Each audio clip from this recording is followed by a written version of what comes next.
Gising na ang dongdong ko. Bagong gising. Basa. Opo. Si mama na ang bantay ng ano. Yup, lapit na din. Ikaw nagkaswimingan na eh. Wow, na. sarap mo. Sarap na. Pahiwaan daw ako ng taba ng konti diyan mo. Anong taba? Mahilig ako sa taba. Paborito ko yun eh. Okay. Taba oh. My favorite. Okay. May taba?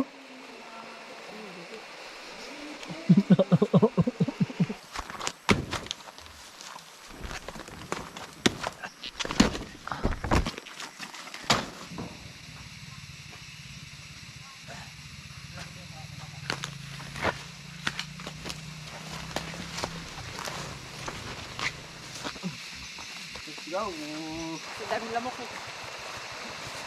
Ayusin na natin yung ating boodle fight. Ating boodle fight, boodle setup. Uy, wala pa, di pa kakain. Hala niya! Wala siya. Diyos Ama, maraming salamat po sa araw na ito at muli po kami binigyan ng magandang panahon, magandang pangangatawan, masayang buhay at masasarap ng pagkain Diyos Ama. Salamat po sa lahat-lahat ng ating Stacy, si Spike, ako, si Janice, si Ape, si Jaydon, si Jeyo, si Doming, si Joshua at ang mga alaga namin hayop itong aming mga sasakyan, alaga sa aming pamilya na hindi namin kasama. Salamat po sa lahat-lahat, sa ngalan ni Jesus. Amen! Kain na!